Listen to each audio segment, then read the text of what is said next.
Chapter 42. Gentle humming ushered Sevrin back into consciousness. When he parted his eyes, he found himself lying on his own bed, light streaming in through the open window. A breeze played in his hair as the humming circled the air around him. A lilting tune graced his ears with pleasure. "Mum?" he murmured, but no, it wasn't her voice. This humming was slightly higher and more melodious. Could it be Desimone? He turned his eyes towards the humming. In a wooden chair, eyes glued to an embroidery project in her hands, sat Desimone. The light cascaded off her hair encased in a light, transparent veil, and gave her form a soft glow. Severin's breath caught. How could it be she was even more beautiful than before? Desimone must have heard his breath catch, for she stopped humming and looked up at him. "Sevrin, you have awakened!" She set her project at her feet. "I'm so glad!" Gently, so as not to jar him, she wrapped her arms around him. Despite her care, pain lanced through Severin's shoulder. He hissed in a breath. "Sorry!" Desimone jerked her hands away from him. "What happened to me?" Sevrin clutched his shoulder. "Galloway stabbed you with a poisoned blade." Desimone rested her hands on her lap. "Tesco walloped him good for it, though. The knave." "Is Galloway dead?" Desimone shook her head. When Tesco led the knights back to where he left them, he was gone. Corlin must have gotten him away. "What of Tesco? Is he all right?" "Quite." Desimone set her eyes to the open window. "He's been back and forth ever since Master Knighton declared your danger over. Right now he's helping your father plow the field.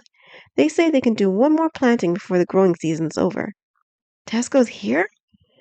Sevrin propped himself on his good arm to look outside. His father, along with some hired hands, trailed Tesco, who had a plow tied to his tail. The dragon walked happily in the straightest line Sevrin had ever seen. "Look at him, he's—" Sevrin broke off in a hiss. He clutched at his shoulder. The motion had pulled at his wound. "Gently, Sevrin."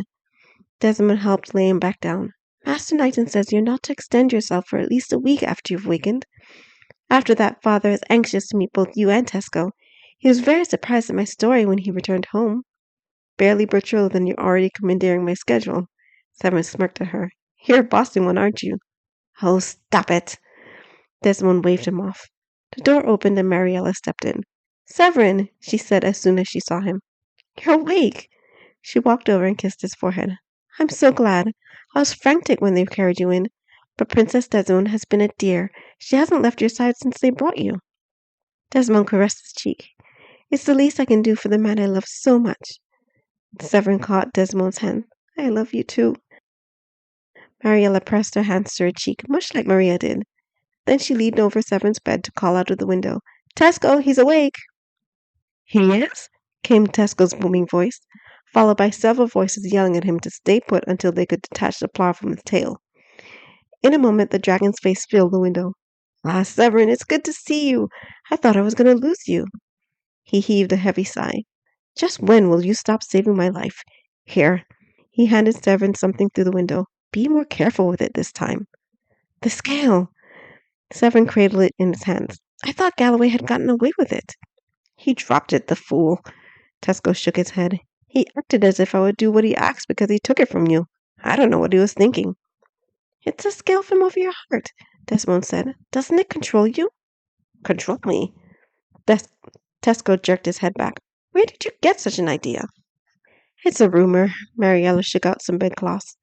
"Humans have seen dragons defer to scale bearers and assume the scale controls them. They don't understand dragons are capable of thought, emotion, and loyalty." Tesco burst into laughter. "Now his idiotic behavior makes sense. Heed your master, beast." If I hadn't been so angry, I would have laughed in his face. "I'm happy to know it doesn't control you," Severn set the scale in his lap. "I was worried about that." "It won't control me, but it's a symbol of undying friendship, one other dragons would acknowledge." Tesco nodded. "This is why I said no other dragon would ever attack someone who bears it." "I see." Severn gazed at it. "Excuse me, Your Highness." Maria thrust her head into the door. "It's getting late. We need to head back to the castle. Oh, Sevrin, you're awake. The king and queen will be happy to hear it." Desimone kissed his forehead before collecting her embroidery project and rising. Desimone smiled at him over his shoulder as she exited the house. "I'm glad you got your heart's desire, Sevrin." Tesco rested his cheek on the side of the house. "She's a wonderful female." "Wonderful isn't good enough a word to describe her, Tesco," Sevrin said with a sigh.